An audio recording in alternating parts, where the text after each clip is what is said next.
Ya, tawadu, merendahkan diri di malam hari, di keheningan malam, menyampaikan hajatnya kepada Allah semata. Ini tuh maksudnya ya, permohonan dan pengharapan hanya kepada Allah semata. Kemudian yang 3B2, peningkatan koneksi ruhani. Jadi meningkatkan koneksitas ruhaniah. Sholat hajat itu membantu meningkatkan koneksitas hubungan ruhani dengan Allah. Ini kesempatan merasakan keadaan Allah dan mendapat bimbingan spiritual dalam menghadapi berbagai situasi.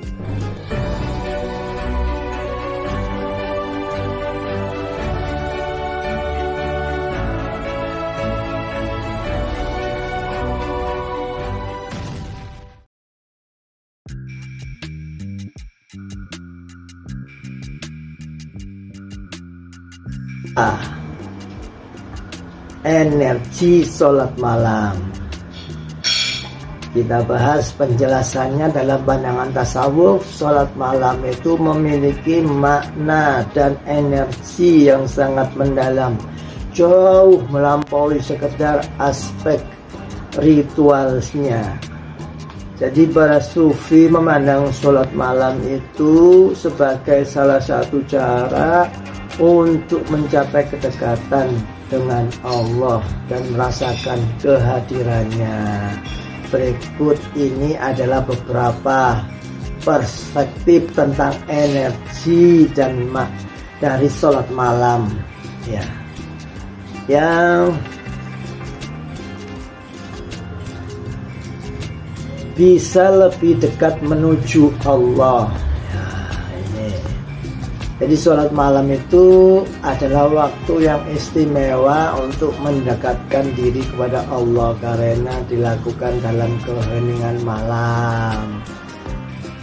Pada malam hari, jalur frekuensi itu, jalur menuju Allah sangat jernih sehingga bisa lebih dekat dengan hambanya. Kesempatan ini yang digunakan untuk merasakan kehadiran dan cinta Allah secara lebih intens yaitu. Jadi jalurnya itu kalau malam hari itu di keheningan, di luar hiruk pikuk itu jalurnya lebih bersih lah. Ya, buktinya kalau Anda mau nyetel radio ya frekuensi AM ya, AMS itu jalur-jalur luar negeri ke Australia, ke Malaysia itu masuk kalau malam hari karena kebeningan frekuensi di udara itu sudah ada noise gitu. Itu contoh aja supaya untuk analogi menjelaskannya. Kemudian yang kedua, bisa menyucikan jiwa. Jadi salat malam itu dianggap cara untuk menyucikan jiwa dari membersihkan hati dari kotoran-kotoran batin. Beribadah pada malam hari, terutama keadaan hening penuh khusyuk, itu lebih mudah muhasabah, introspeksi, mengingat kesalahan-kesalahan dalam sholat.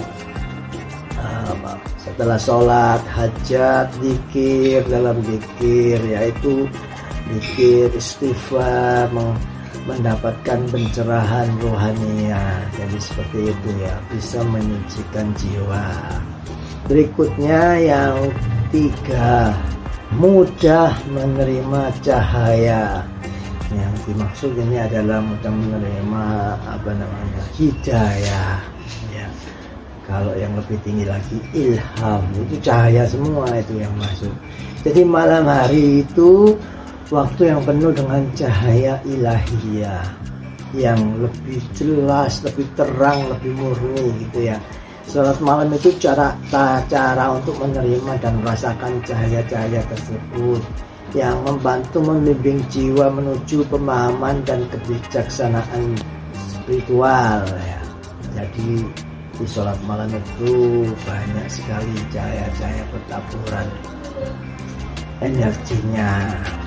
Berikutnya yang keempat, bisa meningkatkan kualitas ibadah. Jadi dengan banyak rajin sholat malam itu ibadahnya itu semakin diperbaiki. Jadi sadar, oh ini ternyata salah, ini sadar sendiri kan, ada yang memberitahu gitu di keningan malam itu, seolah-olah seperti itu ya. Jadi salat malam itu merupakan simbol kesungguhan, komitmen dalam ibadah, sebuah bentuk perjuangan melawan nafsu dan godaan duniawi. Ya, kalau sudah sholat malam itu berarti sudah melawan nafsu duniawi. Jadi tidak hanya duniawi saja, urusan akhirat juga dilaksanakan. Yang ini akan meningkatkan kualitas rohaninya dan kekuatan iman. Jadi seperti itu. Kemudian manfaat berikutnya adalah yang kelima, bentuk adanya cinta seorang hamba. Jadi sholat malam itu tidak dianggap hanya sebagai kewajiban saja, tetapi juga sebagai bentuk cinta dan kerinduan terhadap Allah, sebagai ungkapan rasa cinta dan kepasrahan yang mendalam, yang membantu merasakan kehadiran Allah dengan lebih intim dan lebih langsung. Jadi begitu ya. Kemudian yang keenam berikutnya, yang terakhir adalah merupakan sebagai sarana latihan ruhaniah. Jadi sholat malam itu juga dipandang sebagai latihan ruhaniah yang penting dalam tasawuf. Jadi waktu untuk melatih kesabaran, ketekunan, istiqomah, konsistensi dalam beribadah, yang semua merupakan kualitas penting dalam perjalanan rohani. Nah, dengan demikian bagi para sufi, sholat malam itu lebih dari sekedar ibadah. Itu adalah sarana untuk merasakan kehadiran Allah, memperdalam hubungan dengan Allah, dan menjalani perjalanan ruhaniah yang penuh makna. Jadi dalam sholat malam itu sering kehadiran suatu rasa-rasa atau perjalanan pengalaman rohani itu bisa didapatkan. Jalan rohani itu jika kita sudah terbuka titik latifahnya, itu bisa merasakan yang tidak dirasakan orang lain. Nanti kita bahas berikutnya. Yang efek berikutnya, kalau tadi energi sholat malam, sekarang kita bahas energi sholat hajat khususnya yang kita lakukan kan kita sering sholat hajat ya. Ini kita bahas dalam pandangan tasawuf itu, sholat hajat itu juga salah satu bentuk ibadah yang sangat berharga dan memiliki energi ruhaniah yang signifikan. Signifikan itu bukan standar ya, jadi signifikan itu meningkat gitu ya. Sholat hajat adalah sholat yang dilakukan dengan tujuan khusus seperti meminta bantuan atau petunjuk dari Allah dalam menghadapi kebutuhan atau masalah tertentu, atau ketika mempunyai hajat tertentu, semacam amaliyah ya.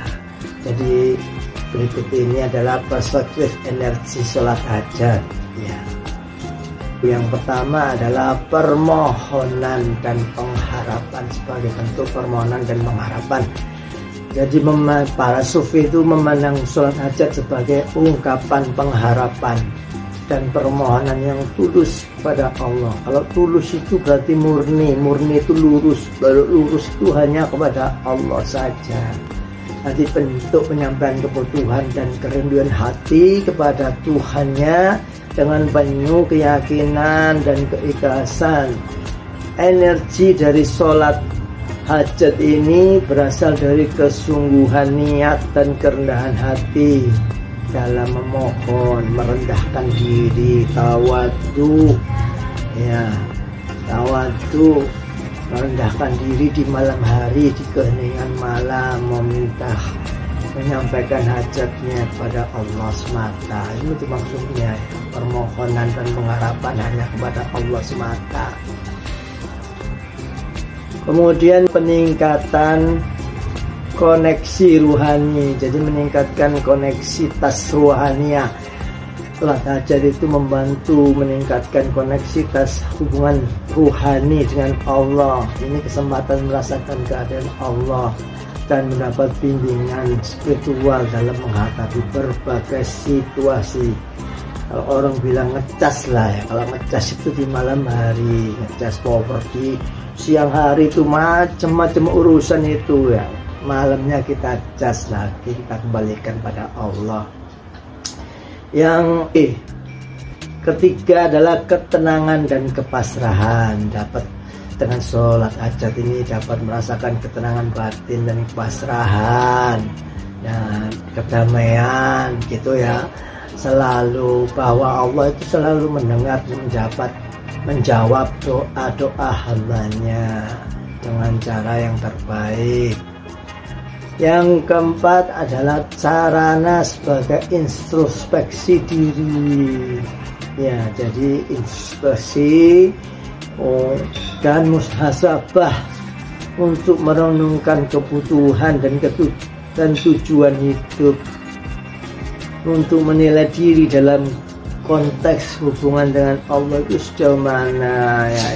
Muhasabah, ya Allah, saya ini cari uang terus ya Allah, ampuni saya ya Allah, berikan petunjuk ya. Iya, karena kalau kita muhasabah itu ya begitu, kita menafikan urusan dunia kita, urusan akhirat berserah diri pada Allah. Jadi segitu ya, introspeksi. Terus kemudian yang kelima, energi dari keberkahan doa. Jadi permohonannya itu khusus penuh hati, energinya kuat, mengundang keberkahan dan pertolongan Allah. Kalau difokuskan mesti akan diberikan pertolongan dari Allah atau maunah ya. Kemudian yang berikutnya, yang keenam, melatih keikhlasan dan kesungguhannya. Ini yang terakhir, amal ibadah sholat hajat itu dilakukan dengan niat yang tulus dan penuh harapan akan lebih efektif dalam menarik perhatian dan rahmat Allah. Energi dari sholat ini dipengaruhi oleh niat dan sikap hatinya. Niatnya, luruskan niat ilahi anta maksudi waridaka matlubi. Hatinya hadirkan Allah, lafaz Allah terus ya. Secara keseluruhan sholat hajat itu adalah bentuk ibadah yang sangat berarti, melibatkan kedekatan dengan Allah ya. Jadi merasakan kehadiran Allah, seperti itu maksudnya. Jangan lupa selalu bahagia apapun kondisinya dan terus putar tasbihnya.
Allah